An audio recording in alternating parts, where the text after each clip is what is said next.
I want to welcome our distinguished panels of witnesses, including Ambassador Vrono and Gary Ellerhorst, who will introduce, I think, on the next panel, who's a constituent of mine from Harrison, Ohio.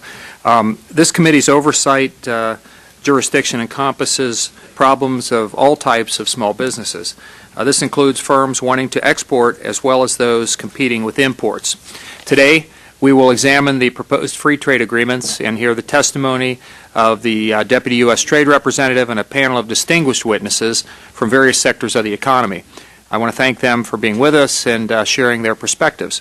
Free trade boosts our economy, eliminates worldwide barriers, and strengthens our global and regional ties with other nations. Trade also creates new opportunities for American workers and farmers and ranchers and business, including small businesses, which obviously is the focus of our hearing this morning. September was America's 49th consecutive month of job creation, the longest uninterrupted period of job growth on record. And yesterday, the Department of Commerce reported that the economy grew faster than expected in the third quarter, led in part by a surge in exports. Greater exports translate into more and higher paying jobs. In the United States, approximately 95% of all direct exporters are small businesses, and small firms account for roughly 29% of exports, totaling $614 billion.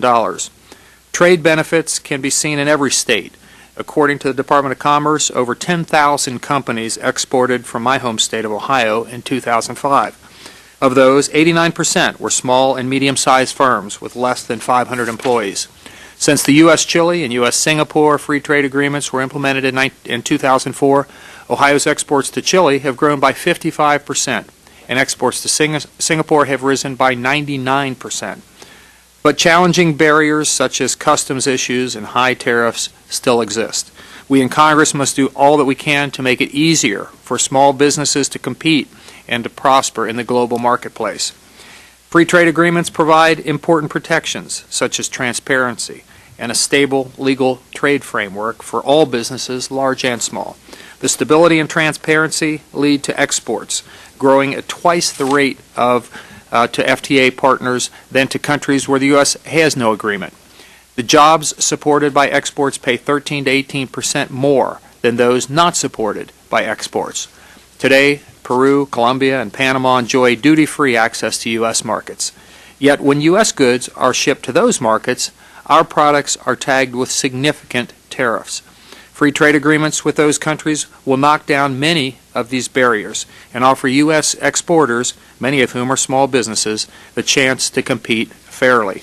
Peru's economy, for example, is among the fastest growing in South America, so there are significant mutual benefits from the free trade agreement. Yet free trade agreements are not the sole magic elixir to increase exports by small businesses. Technical assistance from federal programs can help if it reaches small business. However, in our very tight budget environment, I'm skeptical about funding increases for federal programs. So I look forward to hearing from our distinguished panel about innovative ways we can expand trading relationships and keep our small businesses competitive. Again, I want to thank the chairwoman for holding this timely hearing, and I thank the ambassador and the other witnesses for being with us today, and I think we all look forward to the testimony.